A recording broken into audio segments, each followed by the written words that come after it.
Hi, it's Panda Movies here.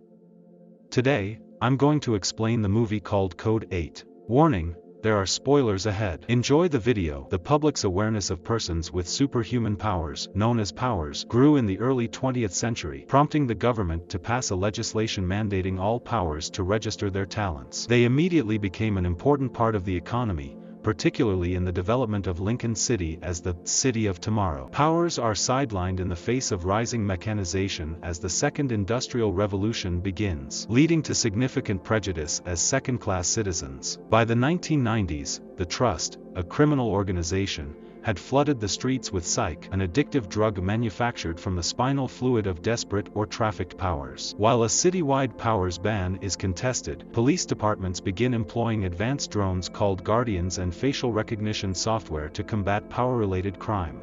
Connor Reed, a 26-year-old Class 5 electrokinetic, watches after his mother Mary, a cryokinetic, who suffers from brain cancer and has irregular powers. They can't afford the therapy she needs because their powers. Connor survives by working as an unregistered day laborer among many other powers, installing electrical wiring without protection. When the police arrive on the scene and tell the workers to disband, a pyrokinetic, is killed in an attempt to evade arrest. Detectives Park and Davis perform a drug raid on an apartment complex owned by criminal lord Marcus Sutcliffe, the local agent of the Trust and a reader, somewhere in the city, mind reader. Almost $1 million worth of merchandise is confiscated, putting Sutcliffe at odds with Wesley Cumbo, his Trust boss, who demands their projected cut in a week. Garrett, Sutcliffe's underling and a telekinetic, and his crew approach Reed for a task. Despite the cautions of a co-worker, Reed joins them in a chemical robbery, shorting out the electric fence in a spectacular display of power. Sutcliffe is presented to Reed,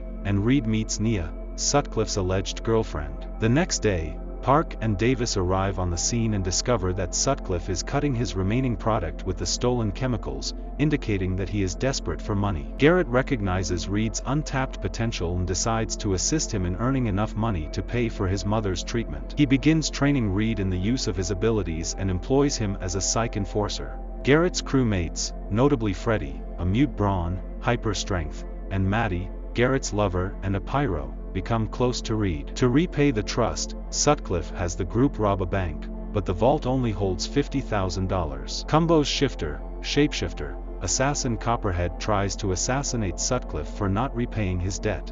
But they are killed by Sutcliffe's bodyguard Rhino, a brawn with bulletproof skin. In the scuffle, Reed is injured and Nia confesses that she is a healer who is only staying with Sutcliffe to help him overcome his psych addiction in order to repay a debt. Reed's mother confronts him about the cash he's been accumulating while working with the crew. Reed rushes her to the hospital, where the doctor informs him that they will need to operate shortly to remove her tumor. Park and Davis bring Reed in for questioning, pleading with him to cooperate because they have already seized most of the psych on the street, eroding Sutcliffe's power. Davis suggests that they plant evidence to force Reed into informing, but Park insists that they let him go due to a lack of evidence. Reed is released and goes to Garrett to advise that they raid the upcoming Psych Run, a monthly delivery of seized goods for destruction estimated to be worth $10 million. Garrett and Reed present the proposal to Sutcliffe, with Reed demanding that Nia heal his mother as payment, and Garrett agreeing to join the Psych trade as a partner. The team stops the truck while it is inside a no-fly zone on the day of the heist, preventing backup by drones carrying Guardians. Reed manages to destroy the Guardians by shorting out the truck's circuits. Sutcliffe's men assassinate the officers defending the truck and turn on the crew, killing Maddie and mortally wounding Freddie before Freddie, Garrett, and Reed manage to flee.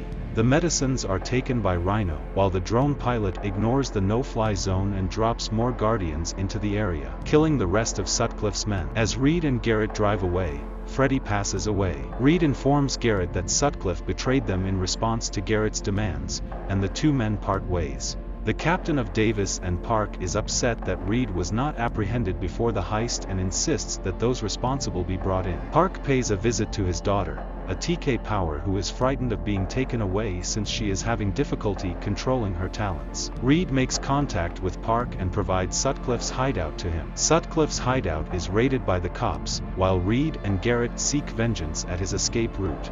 Garrett steals the Psyche for himself after murdering Rhino and Sutcliffe and pushes Reed to force Nia to heal his mother. Nia begs Reed to let her go since her talents force her to carry the hurt or disease onto herself, which means she could die if she tries to heal his mother. Reed accompanies Nia to the hospital at gunpoint, but after seeing how painful the procedure is for her, he advises her to stop.